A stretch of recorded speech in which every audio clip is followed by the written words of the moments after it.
Iglesia Cristiana La Familia presenta un mensaje a la luz de la palabra. Con el pastor Bernardo Ríos. A continuación.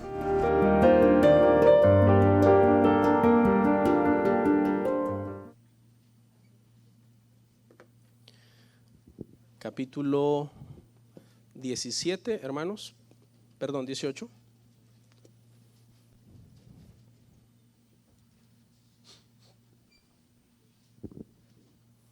Mateo capítulo 18, versículos 6 y 7.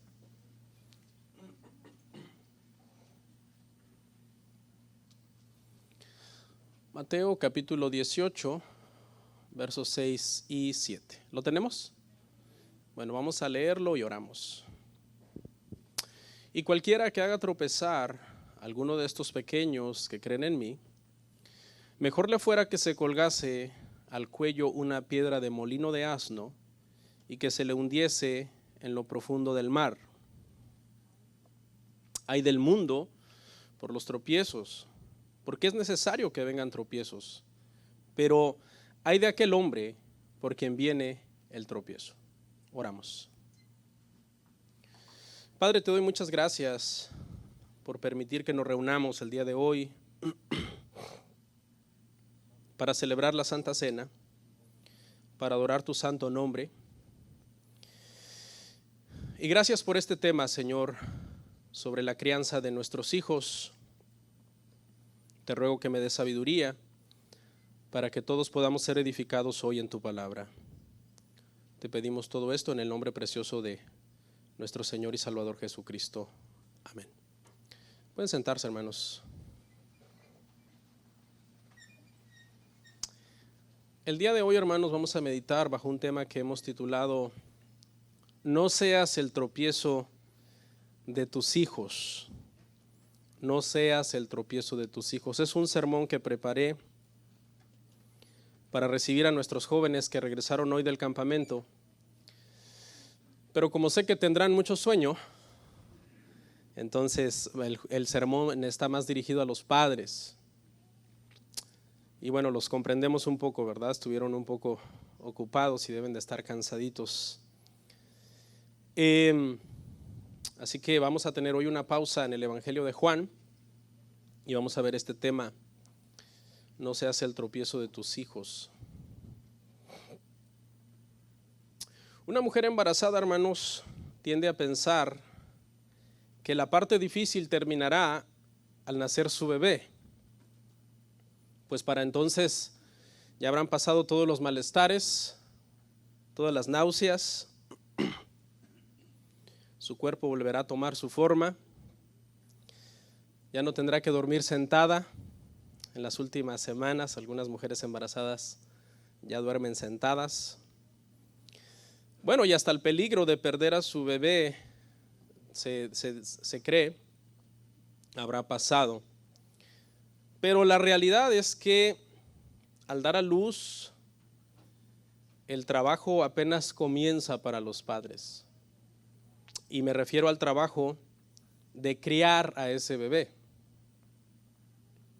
Si nunca antes habías limpiado a una persona después de hacer sus necesidades fisiológicas, ahora lo vas a tener que hacer. Y algunas veces tendrás accidentes felices. Si nunca antes habías pasado la noche en vilo, preocupada porque alguien estaba congestionado y tenías miedo que amaneciera ahogado, pues ahora lo vas a hacer. Vas a pasar muchas noches en vela cuando tu bebé esté enfermito o enfermita, y uno hasta desarrolla un oído superbiónico en donde hasta dices, no está respirando. Por un ratito que quizás está el bebé, quizás inhaló y se tardó en exhalar, y los 5 segundos que pasaron en exhalar sentiste que el corazón se te hacía pedazos porque creías que ya se había ahogado. Y si nunca habías limpiado narices con materia pues de mucosidad, ahora lo tendrás que hacer. Quizás nunca habías puesto toques de violeta en tantos y tantos codos y rodillas raspadas. Y esta etapa de la crianza de los hijos nos lleva por ese camino. La televisión ya no será tuya. Ahora en la televisión lo que saldrá es ponis,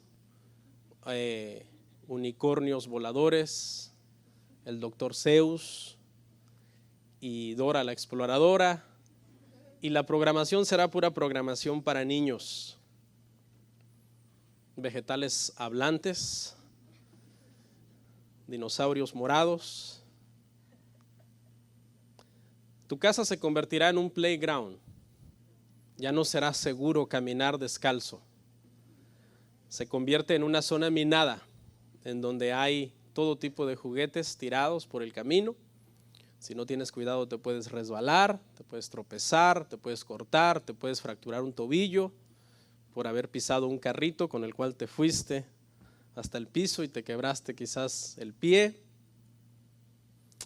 En pocas palabras, la vida de un matrimonio, su hogar, su schedule, sus planes, su familia, sus sueños, etcétera, vienen a ser completamente revolucionados tras el nacimiento de uno de los hijos. El trabajo es descomunal, créanlo. Los que están solteros quizás no entienden este pequeño discurso y dicen, ¿de qué estará hablando este hermano? Pero un día me recordarán y dirán, ahora entiendo a qué se refería. Pero la realidad es que a pesar de todo eso, los hijos son una bendición. Amén. Son una bendición. Todos nuestros hijos son una bendición. No importa si es varón, si es hembra, si es de un color, si es de otro, si es pasivo, si es activo, si es tranquilo, si es travieso, si tiene alguna enfermedad o si no tiene ninguna enfermedad. Todos nuestros hijos, sin excepción alguna, son una bendición del Señor, porque el Señor en su soberanía nos ha permitido ser padres. Él no estaba obligado a darnos hijos, Él es soberano y Él hace como Él quiere. De hecho, algunas personas Él ha decidido no concedérselos y Él sabe lo que Él hace. Y en medio de esa situación también hay que darle gloria, porque Él es dueño de la vida y Él decide a quién darle hijos y a quién no. El día de hoy quiero hablar bajo este tema: no seamos tropiezo para nuestros hijos.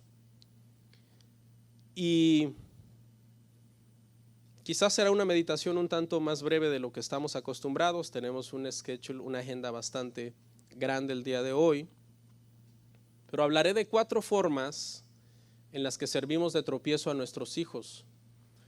Y quiero entonces que pongamos atención y tratemos de no caer en esa categoría. Porque ya mucha gente de por sí le sirve de tropiezo a nuestros hijos. Me refiero a tropiezo espiritual para su vida espiritual. Ya de por sí tienen amigos que son malas influencias, lamentablemente, en algunos casos es así, cuando no los hemos cuidado, no los hemos aconsejado, y ellos se han hecho amigos de personas que no son las mejores. Ya de por sí reciben adoctrinamiento de maestros ateos, liberales en las escuelas, y ya de por sí familiares de nosotros que no son creyentes, cada vez que dejamos que nuestros hijos compartan con ellos, los contaminan y los atacan y tratan de sacarlos del cristianismo. Entonces ya nuestros hijos tienen suficientes tropiezos como para que a esa lista nos sumemos nosotros, los padres, los que se supone que fuimos puestos como guardianes por el Señor para protegerlos, para criarlos en disciplina y amonestación del Señor y enseñarles el evangelio, orar por ellos y pedirle al Señor siempre que nuestros hijos crezcan en su camino y que sean las personas que Él diseñó que fueran para que cumplan el propósito para el que fueron creados. Quiero hablar de este tema con mucha humildad porque obviamente yo no soy el padre perfecto, usted tampoco, ni nadie lo es. Sin embargo, Dios nos puso como guardianes de nuestros hijos, no para deformarlos, sino para formarlos. Así que con mucha humildad entonces quiero darles 4 consejos o 4 formas en las que servimos de tropiezo a nuestros hijos y que las debemos de evitar en nuestra vida. Este es un sermón para padres cristianos, entonces si hay personas que a lo mejor no son creyentes, dicen, no entendí mucho cómo es posible que yo al hacer esto esté sirviendo de tropiezo a mis hijos, pero creo que la mayoría somos cristianos y la mayoría lo entenderemos, y si alguien no es cristiano, acérquese al final y podemos hablar un poco más al respecto. ¿Ok? Bueno, la primera forma, hermanos, en que somos tropiezo de nuestros hijos es cuando pecamos. ¿Ok? Cuando nosotros como padres caemos en pecado. El pecado tiene el efecto de hacernos perder la autoridad moral para enseñar, para animar y hasta para regañar a nuestros hijos. Cuando tú pecas, pierdes autoridad, tus palabras pierden peso. Porque, en primer lugar, tu sermón ya no es respaldado por Dios, porque no tienes la moralidad, no lo estás viviendo. Entonces tus palabras ya no pesan. En segundo lugar, también tus hijos verán tu mensaje como un acto de hipocresía, porque dirán, ¿para qué nuestro padre nos está motivando, nos está animando a hacer algo que él mismo no hace, algo que él mismo no practica? Entonces, el consejo para nosotros los padres, hermanos, si no queremos servir de tropiezo a nuestros hijos por el pecado, es cuidar nuestra vida espiritual. Debemos cuidar nuestra comunión con el Señor. Debemos leer las Escrituras de una forma recurrente, no de vez en cuando. Debemos de tener una vida de oración, hermano, estable, sistemática. No de orar de vez en cuando, sino de sacar un tiempo del día, todos los días, para orar, y de preferencia los varones con nuestras esposas, orando juntos, cuidando nuestra vida espiritual, supervisándonos uno al otro, preguntándole a tu pareja, ¿en qué parte de la Biblia estás? ¿Qué estás leyendo? ¿Qué has aprendido últimamente? ¿Cómo te sientes espiritualmente? ¿Quieres que ore por ti? ¿Hay algo en que necesitas de mi ayuda? ¿Hay algo que no has comprendido y que quieres que yo te lo explique? Y es necesario que en el matrimonio ambos estemos bien espiritualmente, no solo uno. Lamentablemente hay personas que no entienden esto y algunas veces yo les digo, ¿cómo está usted espiritualmente? Yo estoy bien, pero mi esposa está mal. ¿Y qué ha hecho usted al respecto? Pues nada, porque es su vida. Ese es un error terrible. Yo hacía una analogía hace unos días que un matrimonio donde solamente una parte está bien espiritualmente y la otra no, es como una bicicleta que tiene una llanta buena y una llanta ponchada o pinchada, no sé cómo se diga en su país, sin aire, flat tire, algo que no sirve. Entonces la bicicleta puede verse muy bien de una llanta, pero no puede llegar a ningún lado porque la otra llanta no sirve. Y eso es una realidad. En el matrimonio, para la crianza de hijos saludables, se necesita que tanto el padre como la madre estén bien espiritualmente ambos. Ahora, yo sé que caer en pecados grotescos como el alcoholismo, como el adulterio, como hacer fraude, irnos a robar, irnos a matar a alguien o qué sé yo, es bastante difícil en cristianos consagrados. Es bastante difícil. No es imposible, pero es muy difícil. Un cristiano consagrado es muy difícil que de la noche a la mañana salga con un pecado de esos y le sirva de tropiezo a sus hijos. Pero hay otro pecado que es más común, aún en cristianos consagrados, que es el pecado de pecar contra nuestros hijos. ¿Cuál es ese? Ese es el pecado de cómo les hablamos. Si les gritamos, si los tratamos como tontos, si somos impacientes con ellos, si somos irrespetuosos, si no sabemos discernir las edades cuando ellos merecen cierta disciplina en cierta edad y otro tipo de disciplina en la adolescencia y otro tipo de conversación cuando ya son adultos mayores de 18 años. Ese pecado es bastante común en nosotros los cristianos, el pecado de pecar con contra nuestros hijos. Necesitamos, hermanos, ser muy humildes y reconocer cuando los ofendemos y cuando pecamos contra ellos. Escuché a un pastor dar un consejo que me gustó y se lo quiero compartir. Dice, cuando peques contra tus hijos, no te conformes con irle a decir, hijo, pequé contra ti y perdóname. No te conformes con que tu hijo o tu hija te digan, Daddy, it's okay, don't worry. Porque esa es la respuesta en automático que nos dan nuestros hijos. Son compasivos y nos aman y lo primero que nos dicen es, papá, no te preocupes, mami, no te preocupes, está bien. Dice el pastor, no. Míralo a los ojos y dile, no me digas que está bien porque no estuvo bien. Dime, papi, lo que hiciste de pecar contra mí estuvo mal. Y estaré orando por ti para que poco a poco vayas mejorando. Porque no se trata de estar pecando toda la vida contra ellos en el mismo pecado, hacernos viejos y seguir igual de inmaduros y pecando de la misma manera contra ellos. Sino que nuestros hijos deberían de tener el derecho de monitorearnos para ver si nosotros de verdad hemos avanzado en madurez y si de verdad ahora somos más sabios con el paso de los años, con la obtención de canas en nuestra cabeza, con el caminar de años en el cristianismo y en la fe en el Señor Jesucristo. Quizás cuando te convertiste, recién convertido, eras inmaduro y tu carácter estaba en proceso y recién convertido ofendías y pecabas mucho contra tus hijos, pero han pasado 20, 25 años en el cristianismo y no puedes seguir siendo el mismo padre orgulloso, caprichoso, ignorante, inmaduro, que no les pide perdón y que los sigue ofendiendo igual que antes que era un incrédulo o hasta peor.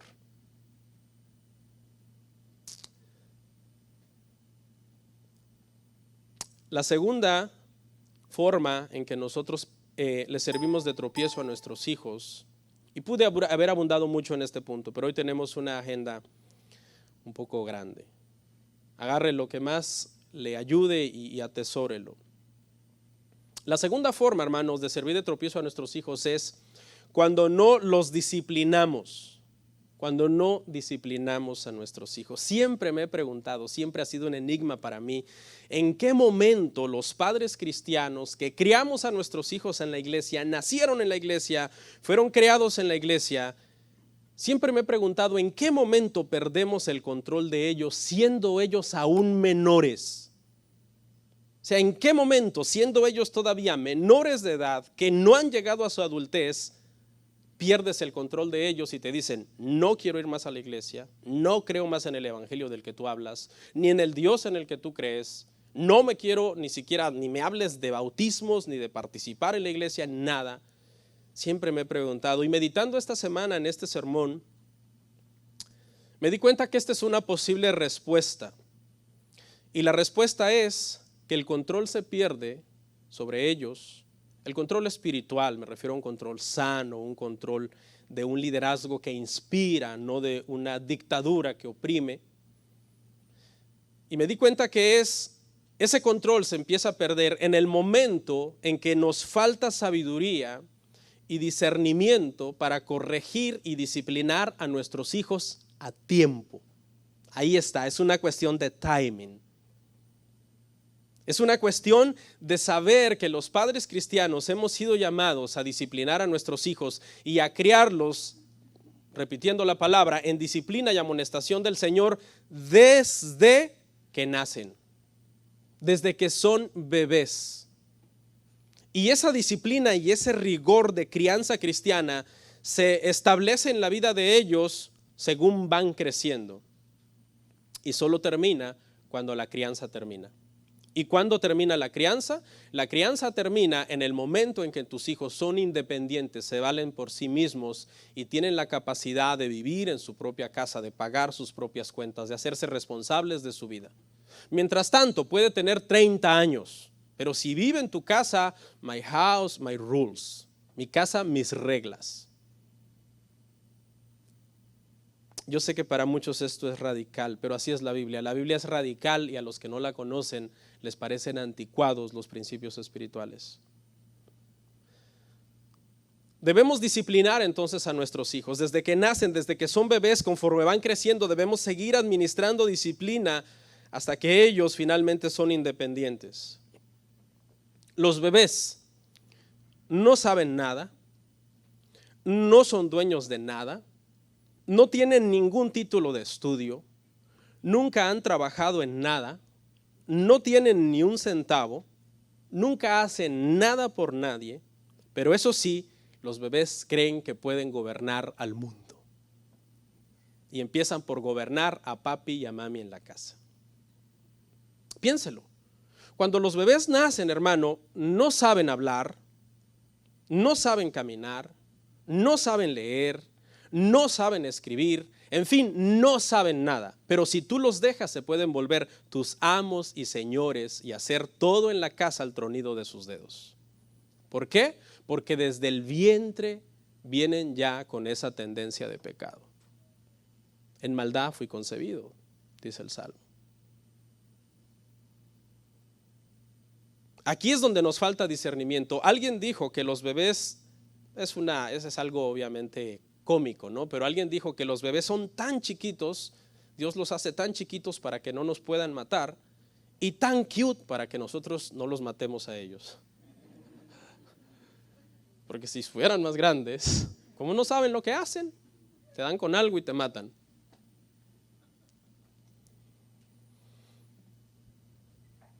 En la casa, hermanos, no se hace lo que los niños dicen, sino lo que los padres guiados por Dios dicen. Un padre que diga que es cristiano y que gobierne bajo el siguiente sistema, su casa no es cristiano. Me refiero a este sistema, el sistema de la mayoría manda aquí. Que diga el padre, muchachos, miren, vamos a hacer unos planes familiares, vamos a ponerlo a votación. Tiene hijos de diferentes edades, de 3, de 6, de 12, de 18, de 23. Tiene muchos, no es hispano, obviamente. Y dice, ¿qué les parece si lo votamos? La casa no se dirige por democracia, hermanos. La casa se dirige por lo que Dios dice, guiando a un hombre, padre de familia, sometido a Cristo, que es una autoridad espiritual, en primer lugar de su esposa y en segundo lugar de toda la familia. Algunas veces, hermanos, a nosotros los varones nos toca ser el único y tener a todos en contra en casa. No sé si a usted le ha pasado alguna vez. Que todo mundo quiere hacer una cosa y tú dices, no, vamos a hacer esto. Y pareces el villano de la película. Pero tú dices, no, esto es lo correcto. Yo me paro aquí y no me mueven. Y punto. Y tienes ahí un montón de abejas rodeándote por todos lados. Más pobres hermanos que tienen muchas hijas. Porque las mujeres sí son persuasivas.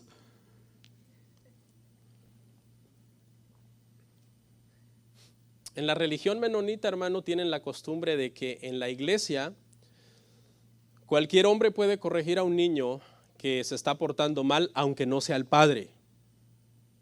Algunas veces dan ganas de ser menonita. Por lo menos en ese aspecto, ¿no?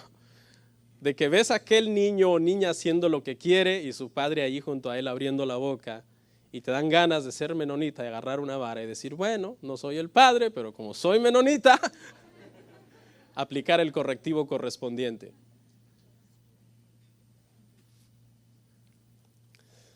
Necesitamos disciplinar a nuestros hijos y pararnos firmes con ellos y tener un carácter estable con ellos y estar bien espiritualmente y corregirlos, porque de lo contrario su vida será un caos. La necedad está ligada al corazón del muchacho y solo la vara la puede quitar de él, obviamente con sabiduría y entendimiento. Le voy a decir una analogía y usted me dice qué opina. Supongamos que usted, hermano, es testigo de la siguiente escena. Hay un policía en una esquina, bien uniformado, con la placa, su arma, su patrulla, debidamente establecido por el gobierno para ejercer un deber de cuidar a la ciudadanía. Y a la par de él, a 10, 20 metros, está un hombre grandísimo, fuerte, asaltando brutalmente a una pequeña mujer, despojándola de sus propiedades, haciendo vejación y media con ella. Y el policía comiéndose su dona, ok, muy bien. Mira cómo le pegó, cómo le hizo, qué bárbaro, cómo le rompió la nariz. Y el ladrón se va y el policía se va por su lado, por lados separados. ¿Cuál sería la opinión usted de ese policía? Es muy fácil. La opinión de usted de ese policía es que es un irresponsable, que no está cumpliendo su trabajo, que fue investido con autoridad de parte del gobierno para poner orden, para castigar al malvado, para defender la justicia y sin embargo no está cumpliendo con su deber. ¿Verdad que esa sería nuestra postura? Bueno, La analogía aterriza donde te digo que tú eres el policía de tus hijos. Dios te dio la investidura, la autoridad, la paternidad, la sabiduría, el cristianismo, su palabra, la oración. Te dio todo para que tú estorbes a tu hijo.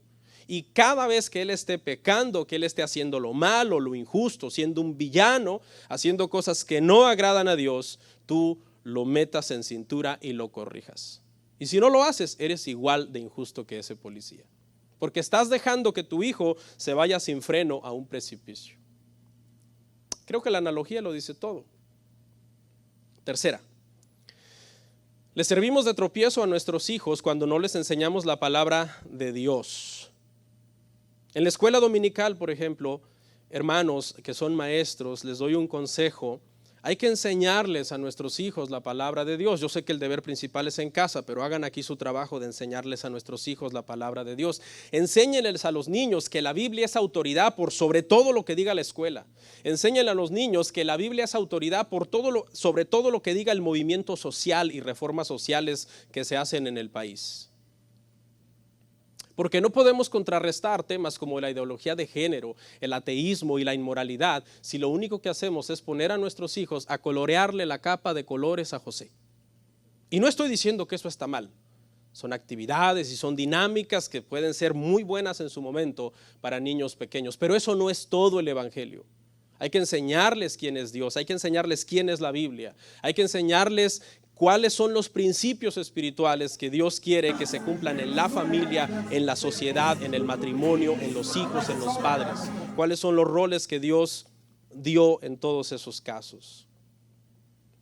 Me gustó lo que hicieron el domingo pasado, de pasar a leer el Salmo 112:1 y explicar formas en las que se teme a Jehová. Llamé a mi hijo a mi oficina esta semana y le dije: ay, hijo, a ver, recuérdame qué te tocó decir. Y le tocó decir lo siguiente y me gustó.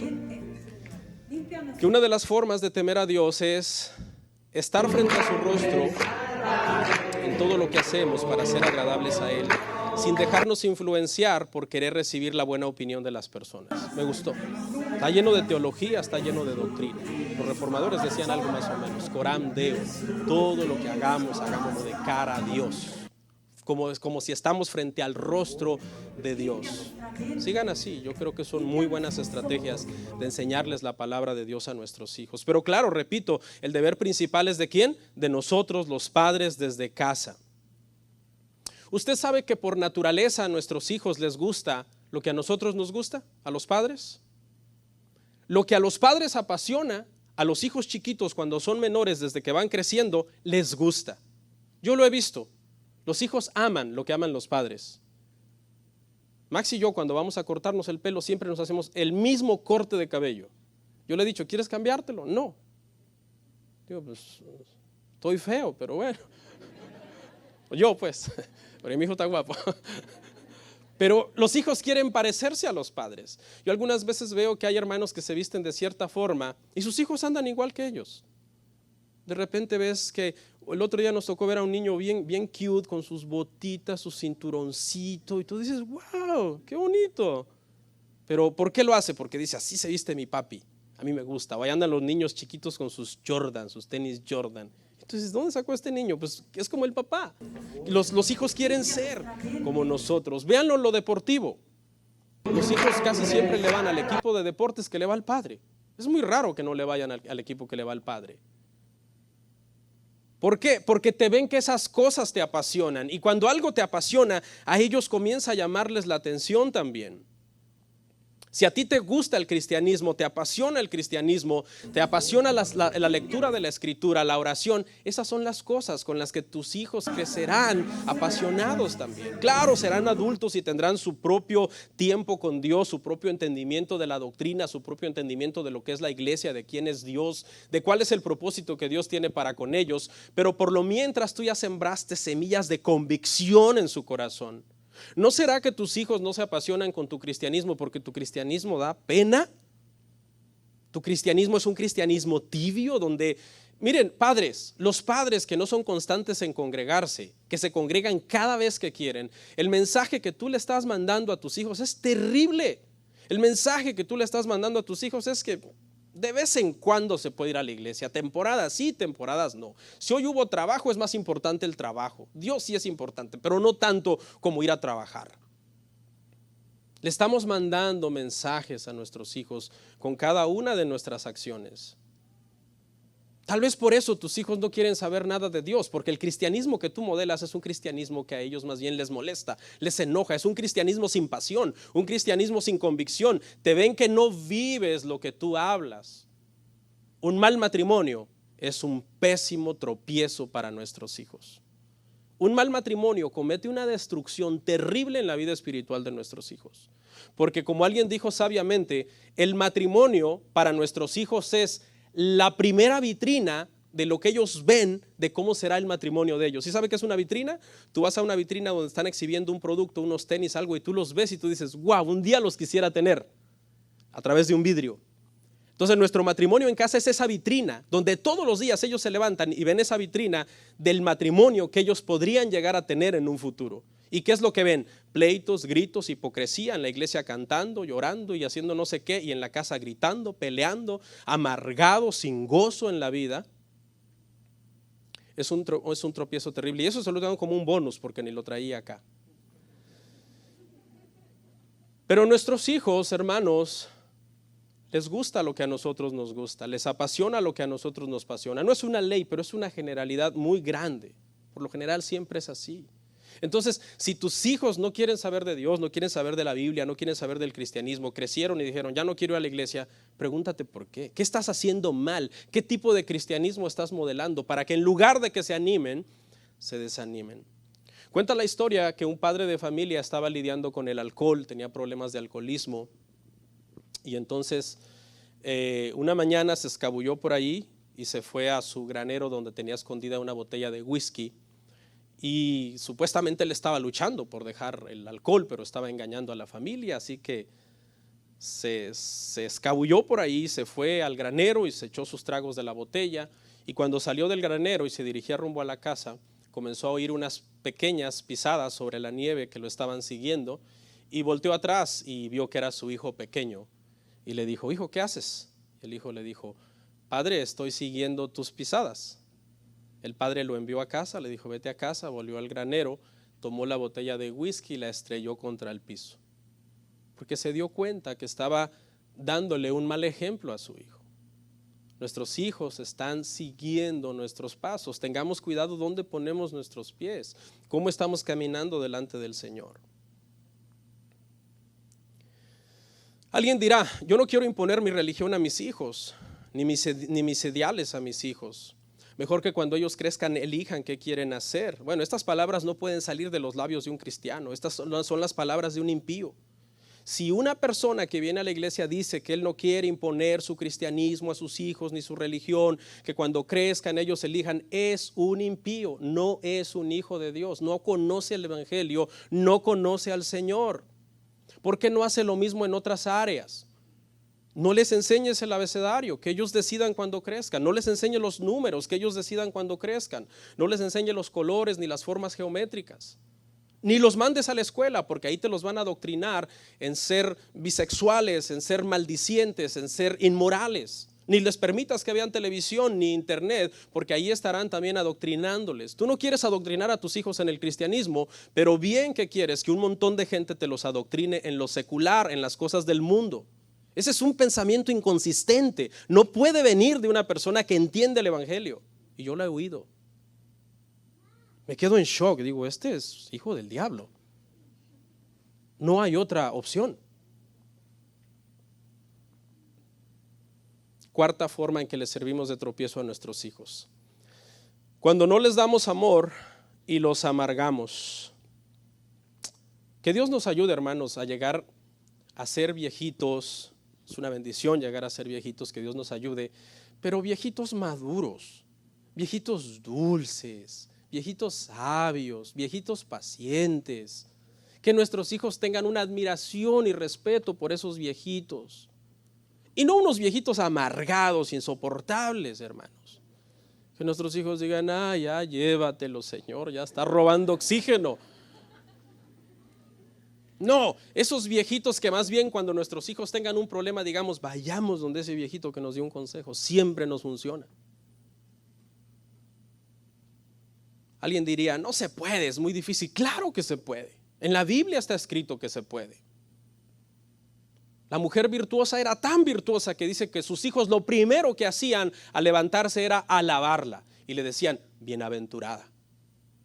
¿Sabe qué significa? Dichosa, eficaz, buena madre, buena esposa, trabajadora, efectiva en tu labor, persistente,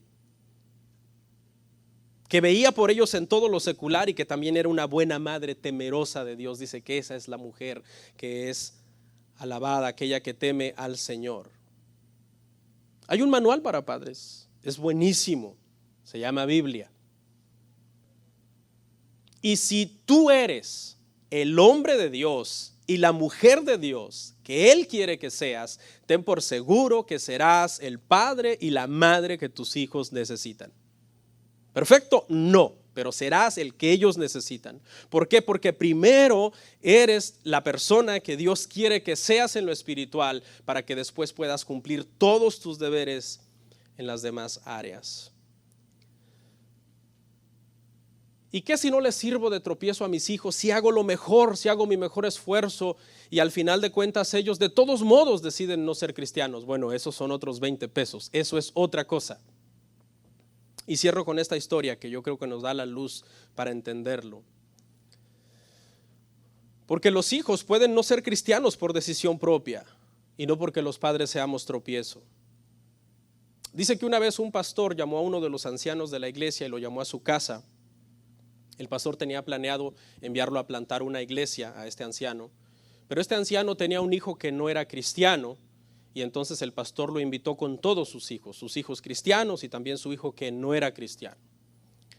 Y cuando el pastor propuso entonces esta moción de enviar al hombre a plantar una iglesia, preguntó la opinión de la esposa, de los hijos cristianos y todos dijeron que sí, que era un buen candidato para esta misión.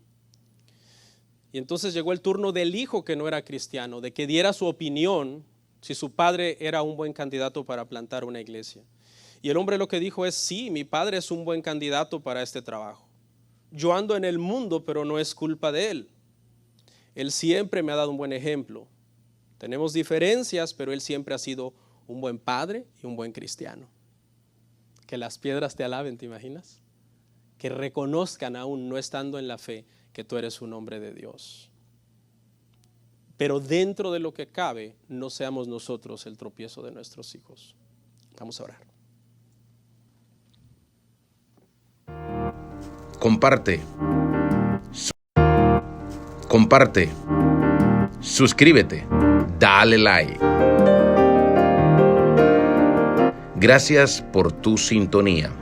Hasta la próxima. Bendiciones.